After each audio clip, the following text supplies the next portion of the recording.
Bom, vamos lá, vamos continuar falando então sobre as provas ilícitas por derivação, né? Vamos entrar aqui. Já vimos então na prova ilícita por derivação os precedentes, né? De onde a gente obtém ou importa essas teorias.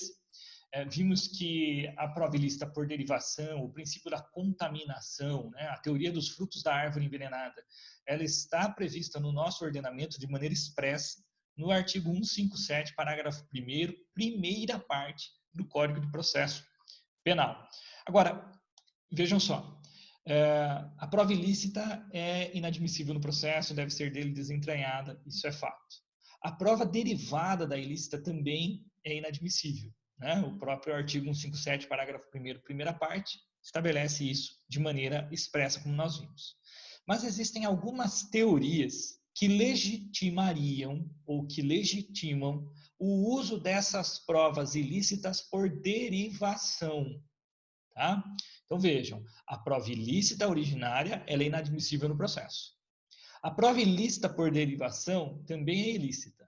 Mas o nosso legislador importa algumas teorias que permitem que a prova ilícita por derivação possa ser utilizada dentro do processo. Tá? Então vamos ver essas teorias. Tá? Então vejamos, né? O legislador brasileiro importou, né, entre aspas, teorias que legitimam a apreciação pelo juiz do processo penal de provas derivadas da ilícita, mitigando o princípio da contaminação. Legal. Bom, vamos ver que teorias são essas. Eu coloquei duas aqui, a teoria da fonte independente e a teoria da descoberta inevitável. Haveria uma terceira teoria, até listada pela doutrina, que é a da mancha purgada, ou do nexo causal atenuado, que também se aplica, mas que não tem muita aplicação prática no direito brasileiro, pelo menos não se encontra ainda, não há relatos de jurisprudência que estabeleçam essa terceira teoria. Então, vou trabalhar aqui de duas que já foram pontuadas, são pontuadas no Código de Processo Penal e tem pontuação também na jurisprudência brasileira. Então, vamos primeiro trabalhar a teoria da fonte independente. Lembrando, a teoria da fonte independente não permite a utilização da prova ilícita original. Ela permite a utilização da prova ilícita derivada da original. Tá? Então vamos lá. Teoria da fonte independente. Quando o órgão de persecução penal demonstra ter obtido legalmente novos elementos de informação a partir de uma fonte autônoma de prova que não guarde qualquer relação de dependência, nem decorra da prova originariamente ilícita. Não existe vínculo causal entre a prova originária ilegal e a prova independente, né? E a outra prova independente. O precedente aqui do sistema judiciário norte-americano, esse precedente Binum versus US, vamos dar uma olhadinha, é um precedente de 1960. Em razão da prisão ilegal do acusado, a Suprema Corte determinou a exclusão da identificação datiloscópica, que é aquela identificação das digitais, né? E com a exclusão, como a prisão foi ilegal e não havia a prova das capilares, né, das digitais, ficava difícil vincular o suspeito à cena do crime.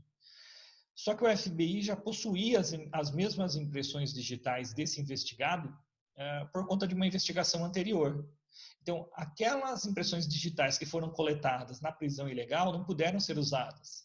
Mas como o FBI já possuía as impressões digitais de um processo anterior, e essas impressões digitais desse processo anterior eram legítimas, essa prova foi uma prova lícita, o juiz entendeu que, neste caso, a prova poderia advir de uma fonte independente, que seria a prova das capilares, né? A prova das digitais. Então, aqui o FBI, possuindo as impressões digitais do acusado previamente em seus arquivos, conseguiu demonstrar que o acusado esteve na cena do crime, porque as digitais lá encontradas eram compatíveis com as digitais do suspeito, que estavam lá previstas, né, que estavam lá guardadas no banco de dados do FBI. Então, havia uma fonte independente de prova, por isso que foi permitido que, no caso concreto, fosse utilizada a prova das digitais. Muito bem.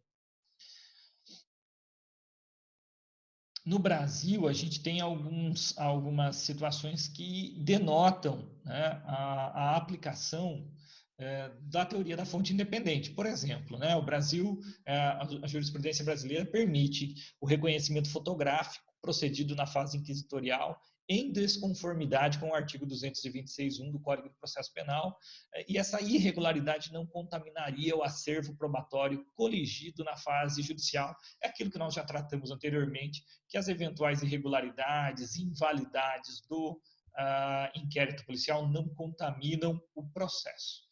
Uma outra jurisprudência diz que se o órgão da persecução penal demonstrar que obteve legitimamente novos elementos de informação a partir de uma fonte autônoma de prova, que não guarde qualquer relação de dependência, nem decorra da prova originariamente ilícita, com esta não mantendo vinculação causal, tais dados probatórios revelar-se-ão plenamente admissíveis, porque não contaminados pela mácula da ilicitude originária, STF reconhecendo isso no recurso em habeas corpus 90.376.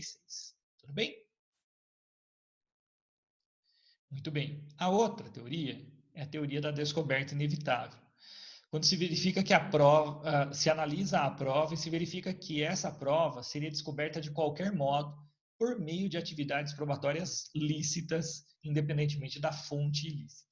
Esse precedente é muito interessante, né? Nix versus Williams é um precedente de 1984. Então vejam só o que aconteceu nesse processo lá nos Estados Unidos. Com base numa confissão obtida ilegalmente do acusado, né? O acusado confessou ilicitamente, eu não conheço os pormenores, mas muito provavelmente foi obrigado a confessar. A polícia conseguiu localizar o corpo da vítima de um homicídio em uma vala à beira da estrada. Então, a localização do corpo era uma prova ilícita porque ela adveio de uma prova ilícita, né? Só por conta da confissão extraída mediante meios ilegais, prova ilícita, é que se encontrou a prova da materialidade, prova ilícita por derivação. No entanto, né, apesar dessa localização ter sido possível a partir da declaração ilegal, demonstrou-se que no caso concreto, naquele caso, havia um grupo de 200 voluntários, e nos Estados Unidos isso é muito comum, a gente vê em filme, né? 200 voluntários que procuravam pelo cadáver conforme um plano, né? uma rota previamente traçada que necessariamente passaria pelo local onde o cadáver se encontrava e o cadáver seria de qualquer maneira encontrado. Então, muito embora o cadáver tivesse sido encontrado por conta da confissão ilegal, se não tivesse ocorrido a confissão ilegal, o cadáver seria encontrado de qualquer maneira, porque nos planos, né, daquela força-tarefa de busca do cadáver, eles passariam exatamente por aquele local e fatalmente encontrariam aquele cadáver. Tá? Então, essas duas teorias são teorias, né? As teorias da fonte independente e descoberta inevitável, são teorias pontuadas nos parágrafos 1º e 2º do artigo 157, ainda que com uma péssima redação do Poder Legislativo, que chega a confundir os institutos. A gente trata isso no grupo temático logo mais, mas que estão previstas no nosso ordenamento jurídico também. Tudo bem? Então, teorias da fonte independente e da descoberta inevitável permite a utilização da prova ilícita por derivação. Elas não vão permitir a prova ilícita originária. Tudo bem? Beleza? Bom, cuidem-se. Até daqui a pouco lá no grupo temático. Tchau.